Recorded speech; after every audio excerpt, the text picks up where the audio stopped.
नमस्कार दोस्तों, आज की इस वीडियो में हम बात करेंगे कि क्या एक लकवे के मरीज़ को यानी एक पैरालिसिस पेशेंट को मालिश से कोई रिज़ल्ट मिलता है, क्या कोई उससे फ़ायदा होता है या नहीं। और कहीं ऐसा तो नहीं कि अनजाने में जो आप मालिश कर रहे हो उसकी वजह से फ़ायदा होने की जगह आपके पेशेंट को नुकसान पहुंच रहा है। मैं डिटेल में समझाने की कोशिश करता हूं। असल में जब भी हम बात करते हैं एक पैरालिसिस पेशेंट को मसाज देने की, तो मसाज का एक्चुअल रीज़न क्या होता है, क्यों दी जाती है, पहले इसको जानिए कि जब भी एक पैरालिसिस पेशेंट को मसाज दी जाती है तो उससे हमारी बॉडी में हीट जाती है और हीट की वजह से क्या होता है, जो हमारी मसल्स होती हैं वो रिलैक्स होती है ताकि आपकी प्रॉपर मूवमेंट आ सके, ताकि जो हाथ नहीं खुल रहा, अकड़ा हुआ है, वो हाथ खुल सके। और इस हीट को प्रोवाइड करने के बहुत सारे अलग अलग तरीके होते हैं। आपने देखा होगा फिजियोथेरेपी के लिए जाते हैं तो वहाँ पे मशीन्स होती हैं, उनसे हीट दी जाती है। आपका जो एक जो हीटिंग पैड होता है उससे हीट दी जाती है, मालिश से हीट दी जाती है। लेकिन यहाँ पर आपको एक चीज़ समझनी पड़ेगी कि अगर आप अपने पेशेंट की जो मालिश है वो दबा दबा के रगड़ रगड़ के कर रहे हैं तो यहाँ पर ये बहुत ही ज़्यादा खतरनाक हो जाता है उसके लिए। क्यों? क्योंकि मसल्स रिलैक्स होने की बजाय ज़्यादा स्टिफ हो जाती हैं और वो अकड़न उनमें आनी शुरू हो जाती है।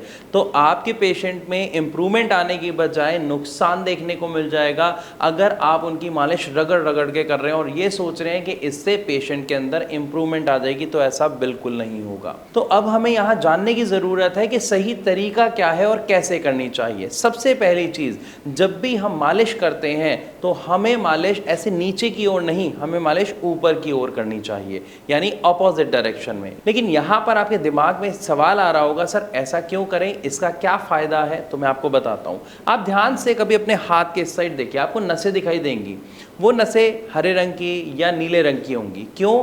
क्योंकि वो ऐसी नसें होती हैं जो अनऑक्सीनेटेड ब्लड को लेके जाती हैं, यानी ऐसा खून जिसमें से ऑक्सीजन निकल गई है, हमारी बॉडी के पार्ट्स ने यूज़ कर ली है, तो वो ब्लड को वापस हार्ट तक लेके जाती है और हार्ट के थ्रू उसके अंदर दोबारा ऑक्सीजन आती है और वो पूरी बॉडी में सर्कुलेट होता है। ये एक नॉर्मल सिस्टम होता है। और जब हम मालिश करते हैं, अगर हम उसे ऊपर की ओर करेंगे तो वो क्या होगा, जो ब्लड फ्लो हो रहा है वो हार्ट की तरफ हो रहा है, तो उसमें प्रॉपर ब्लड फ्लो आएगा आपके सही तरीके से मालिश करने पर। पहली चीज़, साथ ही साथ जो आप मालिश कर रहे हैं वो आपको हल्के हाथ से करनी है। आप कोई ऑइंटमेंट ले सकते हैं, आप तेल ले सकते हैं और आप हल्के हल्के उसको हार्ट की डायरेक्शन में, अपोजिट डायरेक्शन में मालिश करें, जिसकी वजह से वो जो पैरालिसिस पेशेंट है उसकी बॉडी में हीट जाएगी और मसल्स रिलैक्स होंगी। साथ ही साथ उससे बहुत ज़्यादा रिलैक्स मिलेगा अपनी मूवमेंट में। अक्सर हमें क्या देखने को मिलता है कि जब भी हम पेशेंट को फिजियोथेरेपी के लिए लेके जाते हैं या एक्सरसाइज कराते हैं तो उसकी वजह से भी पेशेंट की जो नसें होती हैं उसमें वियर एंड टियर होता है, उसमें उसे पेन होता है।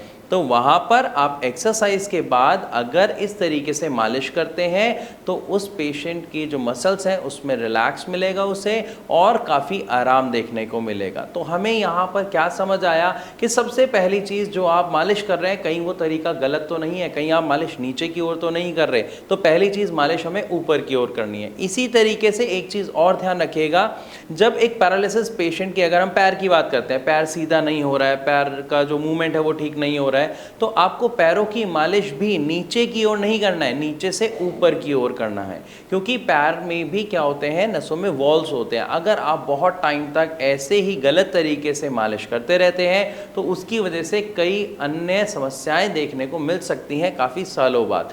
लेकिन अगर आप सही तरीके से मालिश करेंगे, हल्के हाथ से करेंगे, ऊपर की तरफ करेंगे, तो आपको इम्प्रूवमेंट काफ़ी अच्छा देखने को मिलेगा। तो मैं आशा करता हूँ इस वीडियो के माध्यम से आपको डिटेल में समझ आ गया होगा कि क्या सही तरीका है एक लकवे के मरीज का मालिश करने का और क्या गलत तरीका है, हमें क्या करना है और क्या नहीं करना है। लेकिन अगर आपके दिमाग में अभी भी कोई सवाल है तो आप कमेंट के द्वारा अपना सवाल हम तक पहुंचा सकते हैं। और एक चीज़ का खास तौर पर ख्याल रखें कि ये जो मैंने आपको तरीका बताया है, ये मालिश का तरीका बताया है, इससे हमारे पेशेंट की मसल्स रिलैक्स ज़रूर होंगी। लेकिन अगर आप पूरी तरीके से रिकवरी अपने पेशेंट में देखना चाहते हैं तो इसके लिए एक सही ट्रीटमेंट की बहुत ज़्यादा ज़रूरत होती है। एक ट्रीटमेंट के साथ अगर आप रेगुलर मसाज करते हैं तो आपको रिजल्ट बहुत अच्छे देखने को मिलते हैं। अगर आप ट्रीटमेंट से जुड़ा कोई भी सवाल का जवाब जानना चाहते हैं तो नीचे दिए गए नंबर पर कॉल करके भारत होम्योपैथी के डॉक्टर से डायरेक्ट बात कर सकते हैं, अपनी सभी समस्याओं का, सभी सवालों का जवाब उनसे जान सकते हैं। वीडियो अच्छी लगी हो तो इसे लाइक ज़रूर करें, इसे ज़्यादा से ज़्यादा शेयर करें।